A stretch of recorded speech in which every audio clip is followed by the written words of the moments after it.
ونعوذ بالله من شرور أنفسنا ومن سيئات أعمالنا من يهده الله فلا مضل له ومن يضلل فلا هادي له ونشهد أن لا إله إلا الله وحده لا شريك له ونشهد أن سيدنا وسندنا وحبيبنا ومولانا محمد صلى الله تعالى عليه وعلى آله وأصحابه وبارك وسلم. أما بعد فأعوذ بالله من الشيطان الرجيم.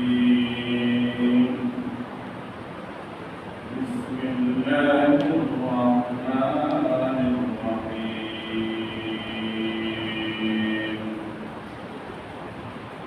لقد كان لكم في رسول الله أسوة حسنة. وقال النبي صلى الله عليه وسلم: من أحب سنتي فقد أحبني ومن أحبني كان معي في الجنة.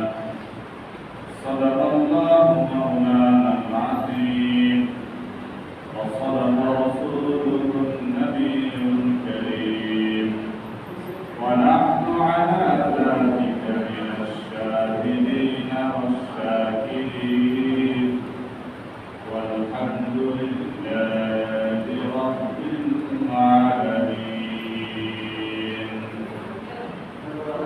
فلمن علا بكماله كشف الدجى بجماله حسنت جميع خصاله صلوا عليه وآله. فلمن علا بكماله كشف الدجى بجماله حسنت جميع خصاله صلوا عليه وآله. الحمد لله মহান রব্বুল আলামিনের দরবারে হাজারো লাখ কোটি শুকরিয়া। আল্লাহ পাক রব্বুল আলামিন আমাদেরকে পবিত্র জুমার দিন আল্লাহ তাআলার পবিত্র মসজিদে আগে আসার আল্লাহ তাআলা হুকুম করার উদ্দেশ্যে আসার তৌফিক দান করেছেন। সেজন্য আমরা দিন থেকে কালিমাত শুকর আদায় করি আলহামদুলিল্লাহ। গত জুমায় আলোচনা করতেছিলাম যে রাসূল কারীম সাল্লাল্লাহু আলাইহি ওয়াসাল্লাম এই পৃথিবীতে আগমন করেছেন রবিউল আউয়াল মাসে। তবে রবিউল আউয়াল মাসের কোন তারিখে এই পৃথিবীতে আসছেন, কোন তারিখে জন্মগ্রহণ করেছেন, এই তারিখকে নিয়ে মতভেদ আছে। কেউ কেউ বলেছেন 9 তারিখ, কেউ কেউ বলেছেন 11 তারিখ, কেউ কেউ বলেছেন 12 তারিখ, কেউ কেউ বলেছেন 13 তারিখ। অর্থাৎ তারিখটা নির্দিষ্ট না। এই ব্যাপারে মুহাদ্দিসিনে কেরাম, মুআল্লিফিনে কেরাম, যারা ইতিহাসবিদ, যারা হাদিস বিশেষজ্ঞ, এই সকল ওলামায়ে কেরামের মধ্যে মতভেদ আছে তারিখকে নিয়ে। তারিখ নিয়ে মতভেদ হওয়ার কারণ, তখনকার যুগে জন্ম তারিখ কেউ লিখে রাখত না। তখনকার যুগে কেউ জন্ম দিবস পালন করত না। এই জন্য তারিখটাকে মনে রাখা বা স্মরণ রাখা এটা তারা গুরুত্ব দিত। বর্তমানে যেভাবে আমরা জন্ম তারিখ স্মরণ রাখি বা লিখে রাখি, বিভিন্ন কারণে আমাদের প্রয়োজন হয় বিভিন্নভাবে আমাদের কাছে লাগে এবং কেউ কেউ আমরা অনেকেই নিজেদের জন্ম তারিখের কথা স্মরণ রাখি জন্মদিবস পালন করার জন্য। এই জন্য আমরা অনেকেই সেটা স্মরণ রাখি বা লিপিবদ্ধ করে রাখি। রাসূল করিম সাল্লাল্লাহু আলাইহি ওয়াসাল্লাম যখন জন্মগ্রহণ করেছেন তখন যেহেতু এই সকল বিষয় পালন করা হতো না, এই জন্য এটা লিখে রাখা বা মনে রাখা এটাকে গুরুত্ব দেওয়া হয় না। তাছাড়া এখানে একটা বিষয় লক্ষ্য করি যে রাসূল করিম সাল্লাল্লাহু আলাইহি ওয়াসাল্লামের জন্মদিবস বর্তমানে যেভাবে আমরা পালন করি এইভাবে পালন করা যদি জরুরি হতো তাহলে অবশ্যই রাসূল করিম সাল্লাল্লাহু আলাইহি ওয়াসাল্লাম মনে রাখতেন এবং সাহাবায়ে কেরাম সেই দিবসকে কেন্দ্র করে তারাও মিছিল বা বিভিন্নভাবে কেক কেটে তারা উদযাপন করতেন। যেহেতু রাসূল করিম সাল্লাল্লাহু আলাইহি ওয়াসাল্লাম এই দিবস দর্শায় তিনি কোনদিন বর্তমানে যেভাবে আমরা রাসূলের জন্মদিবসকে পালন করে থাকি বিভিন্ন মিছিলের মাধ্যমে, জুলুসের নামে, বিভিন্ন ব্যানার ফেস্টুনের মাধ্যমে, কেক কাটার মাধ্যমে যে পদ্ধতিতে আমরা পালন করি, এইভাবে রাসূল করিম সাল্লাল্লাহু আলাইহি ওয়াসাল্লাম এবং সাহাবায়ে কেরাম তাবেঈন কেউ পালন করে নাই। বিদায় এই জন্য জন্ম তারিখ নিয়ে মতভেদ আছে কোন তারিখ। যদি সাহাবায়ে কেরাম পালন করতেন তাহলে অবশ্যই এই নিয়ে কোনো মতভেদ থাকতো না। তবে জন্মদিন পালন সম্পর্কে রাসূল করিম সাল্লাল্লাহু আলাইহি ওয়াসাল্লাম থেকে একটা বর্ণনা পাওয়া যায়। সেটা কি হযরত আবু কাতাদা রাদিয়াল্লাহু তাআলা আনহু থেকে বর্ণিত আছে যে রাসূল করিম সাল্লাল্লাহু আলাইহি ওয়াসাল্লামকে প্রশ্ন করা হয়েছে সুইলা আন সাওমিল ইসনাইন, ইয়া রাসূলুল্লাহ আপনি সোমবারে কেন রোজা রাখেন, তার রিজন কি, তার কারণটা কি? রাসূল বললেন যালিকা ইয়াউমুন বুলিদতু ফীহি, এই সোমবার যেহেতু আমি জন্মগ্রহণ করেছি এই জন্য আমি প্রতি সোমবারে রোজা রাখি। তাহলে এই হাদিস দ্বারা মুসলিম শরীফের এই হাদিস দ্বারা আমরা জানতে পারলাম মুসলিম আল্লাহ রাসূল করিম সাল্লাল্লাহু আলাইহি ওয়াসাল্লাম প্রতি সোমবারে রোজা রাখতেন। কেন? তিনি সোমবারে দুনিয়াতে আসতেন, পৃথিবীতে আগমন করেছেন, এর শুকরিয়া স্বরূপ প্রতি সোমবারে রোজা রাখতেন। তাহলে যদি রাসূলের জন্ম তারিখ আমাদের পালনই করতে হয় তাহলে রাসূলের মতো রোজা রাখার মাধ্যমে সোমবারে সেইভাবে আমাদের পালন করতে হবে। এবং যেভাবে আমরা পালন করি এটা ইসলাম কোনোভাবেই সমর্থন করে না, ইসলাম এটাকে কোনোভাবেই সাপোর্ট করে না। যেটা আমরা করি আমরা নিজেদের আবেগের কারণে করে থাকি, আবেগের বশীভূত হয়ে, যে আবেগের নাম ইসলাম না। ইসলাম যেভাবে রাসূল করিম সাল্লাল্লাহু আলাইহি ওয়াসাল্লাম পালন করার নির্দেশনা দিয়েছেন, বলে দিয়েছেন, সেভাবে আমাদের পালন করতে হবে। এখন যারা পালন করে যে পদ্ধতিতে বর্তমানে দেখা যায় তাদেরকে বলা হয় বলে আমরা রাসূলকে বেশি বেশি ভালোবাসি, রাসূলের জন্য আমরা কুরবান, রাসূলের জন্য আমাদের জীবন, আমাদের জান বেকুল। এই জন্য রাসূলের প্রেমে মাতোয়ারা হয়ে এই কার্যক্রমগুলো আমরা করি।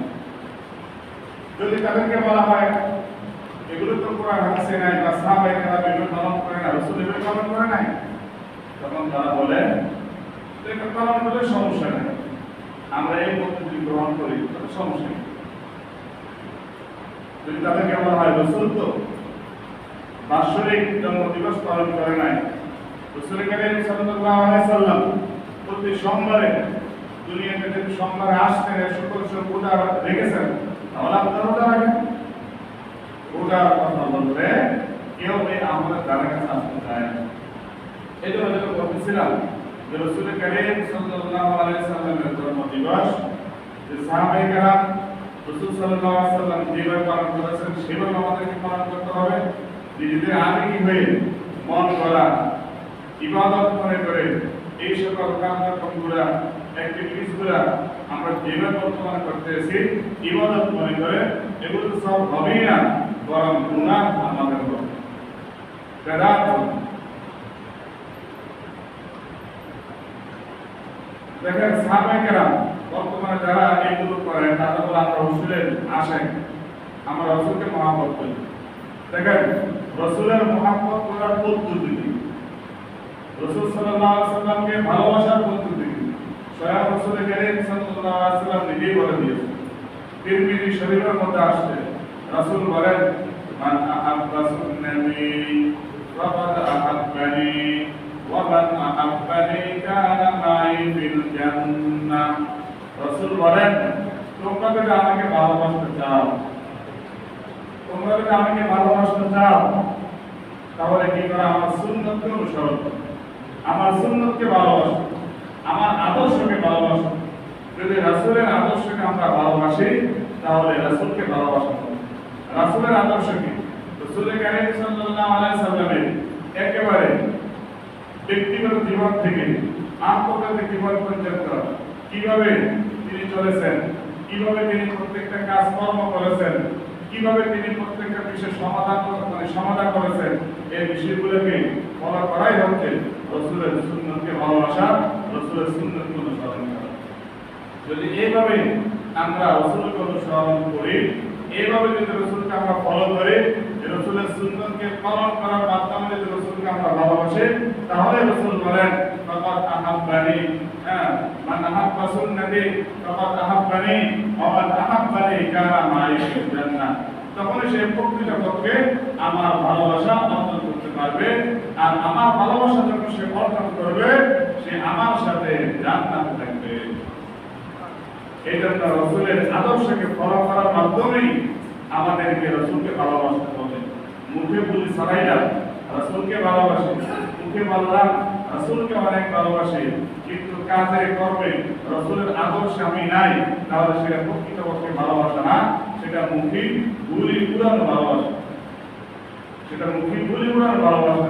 রাসূল কারীম সাল্লাল্লাহু আলাইহি সাল্লামকে সাহাবায়ে কেরাম নিজের জান, নিজের মাল, নিজের স্ত্রী, নিজের সন্তান সন্ততি, নিজের বাবা মা এগুলো সবচেয়ে বেশি ভালোবাসা। এই জন্য রাসূল বলেন লা ইউমিনু আহাদুকুম হাত্তা আকুনা আহাব্বা ইলাইহি মিন ওয়ালিদিহি ওয়া ওয়ালিদিহি ওয়ান নাসি আজমাইন। রাসূল বলেন তোমাদের মধ্যে কেউ ততক্ষণ পর্যন্ত প্রকৃতপক্ষে ঈমানদার হতে পারবে না, তোমাদের মধ্যে কোন মানুষ ততক্ষণ পর্যন্ত প্রকৃতপক্ষে ঈমানদার হতে পারবে না যতক্ষণ পর্যন্ত না সে আমাকে তার মাল থেকে, তার সম্পদ থেকে, তার টাকা পয়সা থেকে, তার বাবা থেকে, তার মা থেকে, তার নিজের জীবনের চাইতে বেশি আমি মুহাম্মদকে ভালো না বাসবে, ততক্ষণ পর্যন্ত সে প্রকৃতপক্ষে মুমিন হতে পারবে না। এই জন্য আমাদের জানের চাইতে, আমাদের জানের চাইতে, আমাদের মালের চাইতে, আমাদের বাবা মার চাইতে রাসূলকে সবচেয়ে বেশি ভালোবাসতে হবে, সবচেয়ে বেশি ভালোবাসতে হবে। তাহলে আমরা প্রকৃতপক্ষে ঈমানদার, প্রকৃতপক্ষে আশিকে রাসূল, প্রকৃতপক্ষে মুমিন, প্রকৃতপক্ষে মুসলমান আমরা হতে পারব। দেখেন সাহাবায়ে কেরাম রাদিয়াল্লাহু তাআলা আনহুম তারা রাসূলকে কেমন ভালোবাসেছেন। রাসূলের জন্য নিজের ঘর ছেড়েছেন, রাসূলের জন্য নিজের বাবা মা আত্মীয় স্বজন সব কিছু ছেড়েছেন, একেবারে খালি হাতে মক্কা থেকে সফর করে মদিনায় চলে আসেন। রাসূলকে এত ভালোবাসতেন না। এক ব্যক্তি, এক আল্লাহর বান্দা,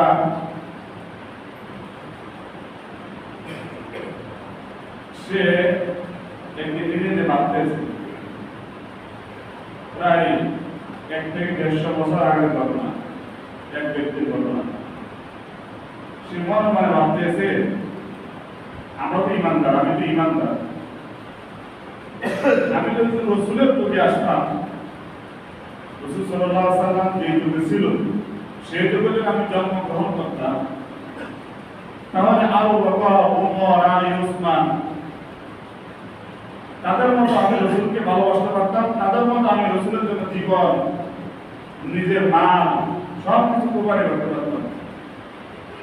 আল্লাহ তাআলা আমাকে ওই সময় পাঠায় নাই, বিদায় আমি সাহাবীদের মতো মর্যাদা অর্জন করতে পারি নাই। আমাকে যদি ওই সময় পাঠাইতো, তাহলে আমি আবু বকরের চাইতে বেশি আমল করে রসুলের ভালোবাসা অর্জন করতাম, আল্লাহর নৈকট্য হাসিল করতাম। কিন্তু আমি ওই সময় পর্যন্ত আসতে পারিনি। ওই সময় পর্যন্ত আসতাম, তাহলে আমি আল্লাহর বান্দা, আমি আব্দুল্লাহ তখন নিজের জান, নিজের নাম সব কিছু রাসূলের জন্য একবার কোরবানি করে দিতেন। ওই আল্লাহর বান্দা এভাবে সে এই কথা সবসময় ভাবে। একদিন রাতের বেলা সে স্বপ্ন দেখে, একদিন সে রাতের বেলায় স্বপ্ন দেখতেছে সে আল্লাহ রাসূল সাল্লাল্লাহু আলাইহি ওয়াসাল্লামের সাথে, ওই আল্লাহর বান্দা আল্লাহ রাসূল সাল্লাল্লাহু আলাইহি ওয়াসাল্লামের সাথে সে একটা স্বপ্ন দেখেছে। সাথে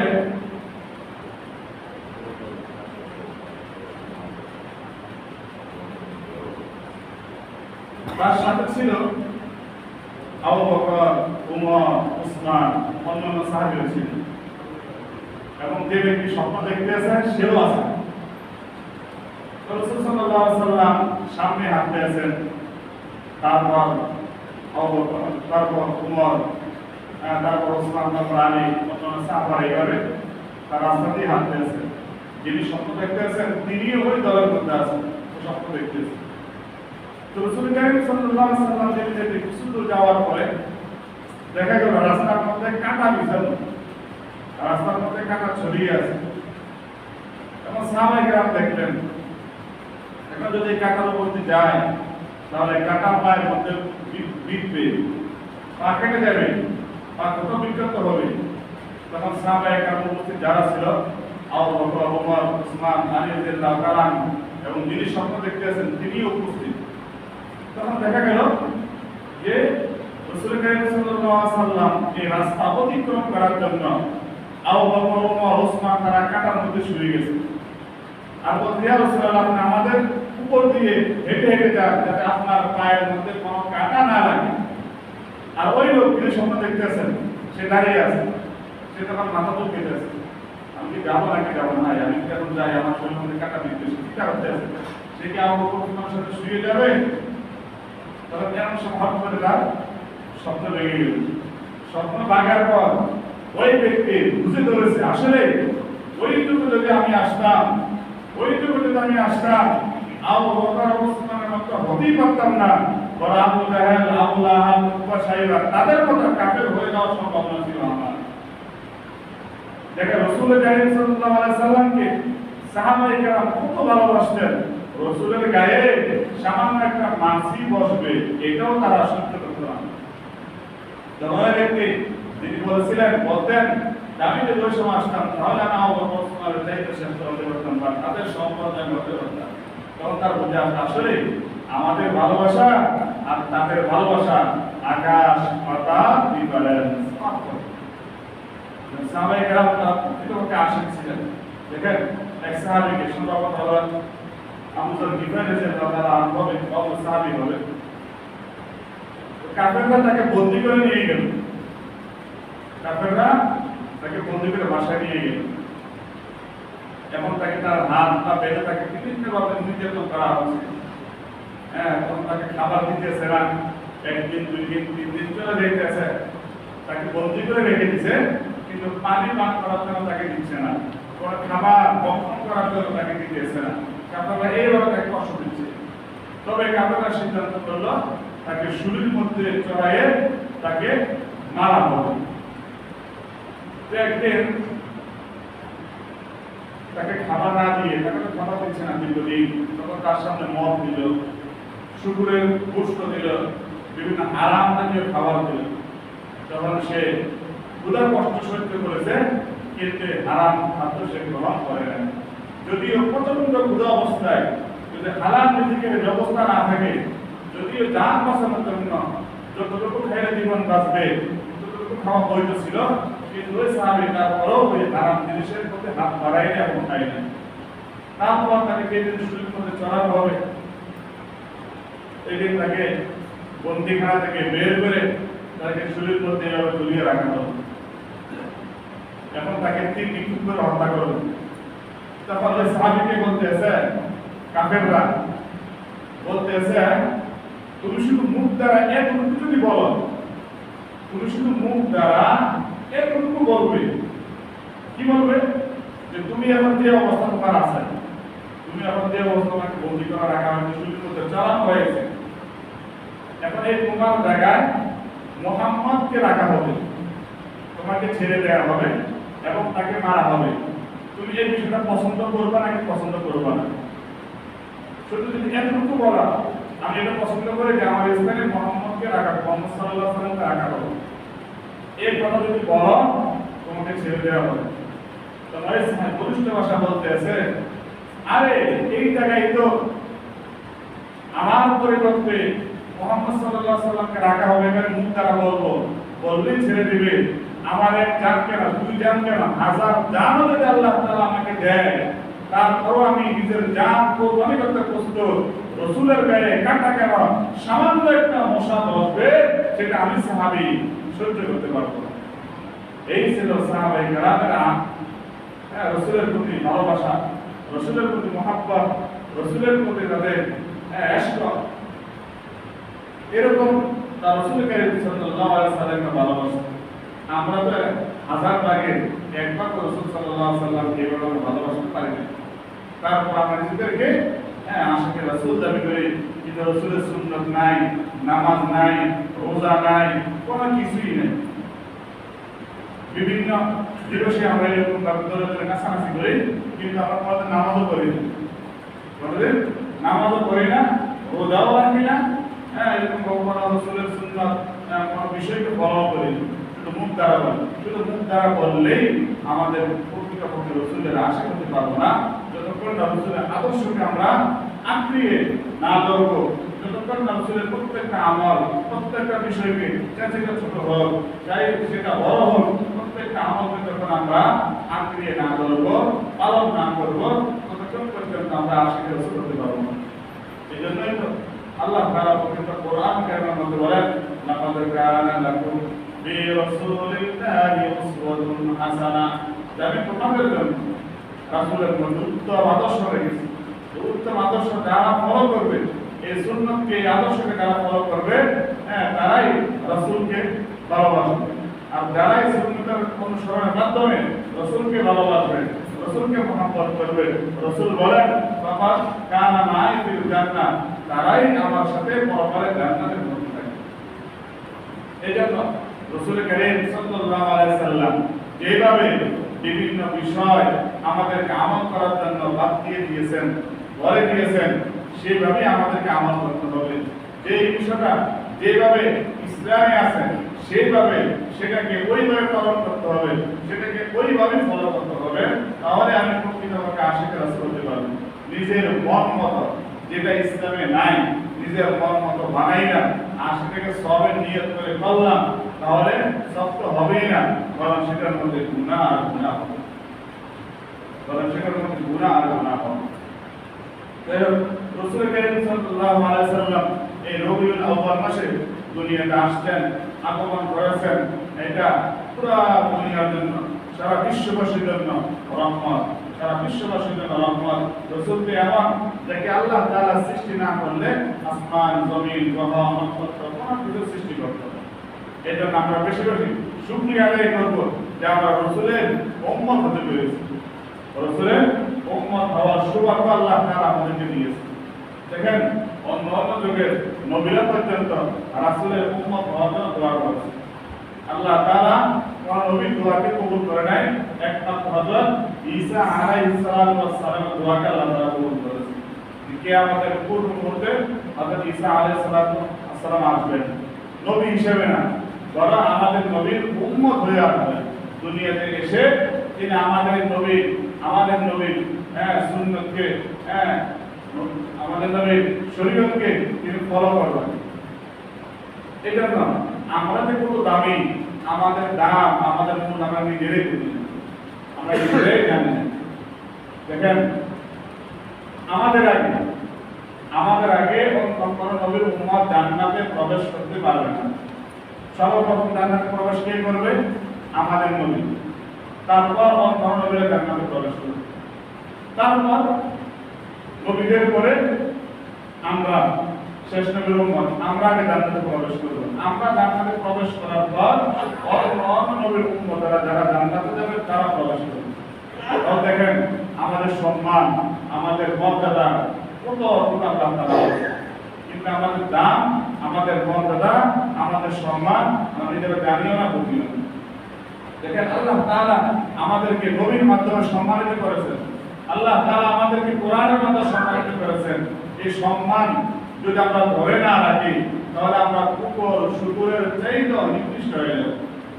আল্লাহ তাআলা কোরআনে বলেন, ওয়ালাকাদ যারাবনা লিজাহান্নামা কাসীরাম মিনাল জিন্নি ওয়াল ইনস লাহুম কুলুবুন লা ইয়াফকাহুনা বিহা ওয়া লাহুম আ'য়ুনুন লা ইউবসিরুনা বিহা ওয়া লাহুম আযানুন লা ইয়াসমা'উনা বিহা উলাইকা কাল আন'আম বাল হুম আদল উলাইকা হুমুল গাফিলুন। যদি আমরা আমাদের শ্রেষ্ঠত্বকে ধরে রাখতে না পারি, আমরা আমল না করি, আমরা শুনেও না শোনার বান ধরে থাকি, যখন কোরআনের কথা বলা হয়, যখন হাদিসের কথা বলা হয়, শুনেও না শোনার বান ধরে থাকি, দেখেও না দেখার বান ধরে থাকি, হ্যাঁ এরকম ভাবে আমরা ভ্রুক্ষেপ করি ইসলামের প্রতি, ভ্রুক্ষেপ করি না কোনোভাবে। যদি আমাদের অবস্থা এমন হয় রাসূলের সুন্নাত থেকে দূরে থাকি, হ্যাঁ কোরআন থেকে হাদিস থেকে দূরে থাকি, এগুলোকে ফলো করি না, হ্যাঁ আমাদের মান সম্মান যতটুকু আল্লাহ তাআলা দিয়েছেন, শ্রেষ্ঠত্ব দিয়েছেন, যেই কারণে ওই বিষয়গুলি যদি আমরা ফলো না করি তাহলে আমাদের অবস্থা কেমন হবে? আমাদের অবস্থা উলাইকা কাল আন'আম, যথেষ্ট জন্তুর মতো হবে। শুধু তাই না, যথেষ্ট জন্তু থেকেও আমরা আরো নিকৃষ্ট হয়ে যাব। আল্লাহ তাআলা বলেন বাল হুম আযাল, আরো নিকৃষ্ট, শুকুরের থেকেও নিকৃষ্ট। এই জন্য যাকে আল্লাহ তাআলা সম্মানিত করেছেন, এখন তার সম্মান যদি সে ধরে রাখতে না পারে তাহলে সে আরো নিকৃষ্ট হয়ে যাবে। এই জন্য আমরা আমাদের সম্মানকে ধরে রাখতে হবে। আল্লাহ তাআলা আমাদেরকে সম্মানিত করেছেন আমাদের শেষ নবীর মাধ্যমে, কোরআনের মাধ্যমে। যেখানে আমাদেরকে শ্রেষ্ঠ কিতাবও আল্লাহ তাআলা দিয়েছেন, শ্রেষ্ঠ রাসূল আমাদেরকে আল্লাহ তাআলা দিয়েছেন। শ্রেষ্ঠ কিতাবও আমরা পেয়েছি কোরআন, শ্রেষ্ঠ রাসূল হযরত মুহাম্মদ সাল্লাল্লাহু আলাইহি ওয়াসাল্লামকে আমরা পেয়েছি। আমাদের মধ্যে আমার কি আছে? এজন্য আমাদের কি করা? রাসূলকে ভালোবাসা, রাসূলের আদর্শকে আঁকড়ে ধরা। দেখেন রাসূল কারীম সাল্লাল্লাহু আলাইহি ওয়াসাল্লাম বিদায় হতে পারছেন, দুনিয়া থেকে যাওয়ার আগে রাসূল সাল্লাল্লাহু আলাইহি ওয়াসাল্লাম ঘোষণা দিয়েছেন, তারাকতু ফীকুম আমরাইন লান তাদিল্লু মা তামাসসাকতুম বিহিমা কিতাবাল্লাহি ওয়া সুন্নাতা রাসূলিহি। আমি তোমাদের মাঝে দুইটা জিনিস রেখে যাচ্ছি, আমি তোমাদের সামনে দুইটা বিষয় রেখে যাচ্ছি, একটা হলো কোরআন আর একটা হলো সুন্নাহ। এই দুটো বিষয়কে জ্ঞান দিয়ে ধরে রাখবে, এই দুটো বিষয়কে যদি আপনি ধরে রাখবে, সে কোনোদিন দুনিয়াতে পদস্থ হবে না, সে লাঞ্ছিত হবে না, অপমানিত হবে না, অপদস্থ হবে না। প্রত্যেকটা দুটো বিষয়কে মানুষ আঁকড়ে ধরে রাখবে। বর্তমানে আমরা কোরআন এবং হাদিস থেকে অনেক দূরে সরে আছি। এই জন্য আজকে আমাদের অধঃপতন, এই জন্য আমাদের আজকে এত অধঃপতন। সাহাবায়ে কেরাম দেখেন এই কোরআন এবং হাদিসকে আঁকড়ে ধরে রেখেছে বিদায় কাফের মুশরিক পর্যন্ত সাহাবায়ে কেরামকে দেখলে অধঃপতন করে কাঁপত। ওমরের নাম শুনলেই কাফেরের মাথা খারাপ হয়ে যেত, সাহাবায়ে কেরামের নাম শুনলেই কাফেরদের শরীরের মধ্যে কম্পন তৈরি হয়ে যেত। এই ছিল সাহাবায়ে কেরামের অবস্থা, কারণ তারা কোরআন এবং হাদিসকে তারা আঁকড়ে ধরে রেখেছিল। এই জন্য কাফেররা তাদেরকে ভয় পেয়েছে।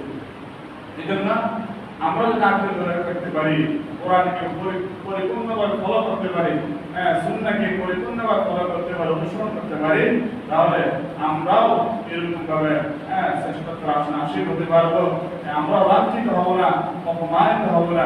যেভাবে মুসলমান সারা বিশ্বে লাঞ্ছিত অপমানিত হচ্ছে, তাহলে আমরা লাঞ্ছিত হব। এই জন্য আমাদেরকে কোরআন এবং সুন্নাহকে পরিপূর্ণভাবে আঁকড়ে ধরে রাখতে হবে, পরিপূর্ণভাবে কোরআন এবং সুন্নাহর উপর আমাদেরকে চলতে হবে। যদি চলতে পারে তাহলে আমরা খাঁটি মুসলমান, তাহলে আমরা খাঁটি মুসলমান হতে পারবো। এই দুই জিনিস থেকে আমরা অনেক দূরে সরে আসি। সেখানে আমরা কোরআনের উপর কয়েকটা আমল করি, যে হাজারের 1000 ভাগের 1 ভাগ না, সে 1 ভাগকে যদি আবার 1000 ভাগ করা হয় ওইটার 1 ভাগ না, ওই 1 ভাগকে যদি 1000 ভাগ করা হয় 1 ভাগ না। আমরা কোরআনকে ফলো করি। আমরা কোনটা মানে শরীয়তের কোনটা মানে যেটা আমাদের জন্য সুবিধা হয়, যেটা আমাদের মন মতো হয় সেটাকে আমরা ফলো করি, যেটা আমাদের মন মতো হয় না এটাকে তুমি ছেড়ে দিই। অনেকে আমাদেরকে শরীয়ত মনে করি না, এটা তো অস্বীকার করে তাহলে আমাদের ঈমান সাথে সাথে চলে যাবে। কোরআনের বিধান যেগুলা, ইসলামের বিধান যেগুলা, এগুলোকে অস্বীকার করার সাথে সাথে কাফের হয়ে যাবে। এটা আমরা বহু মানুষের মনে আছি, যেটা আমাদের মন মতো হয় সেটাকে আমরা ফলো করি, যেটা মন মতো হয় না এটা কি ইসলাম, এটা কি শরীয়ত, সেটাকে আমরা অস্বীকার করি। নাউজুবিল্লাহ। অস্বীকার করে অস্বীকারের মানুষের আমাদের ভিতরে তৈরি হয়, চলে আসে, তাহলে সাথে সাথে মুসলমান থাকবেই না, কাফের হয়ে যাবে। এই জন্য ইসলামের কোন বিধানকে কটাক্ষ করা যাবে না, চাই সেটা ছোট হোক বা বড় হোক, সেটা আমল হোক বা বড় আমল হোক, প্রত্যেকটা বিষয়কে আমাদেরকে আমল করতে হবে।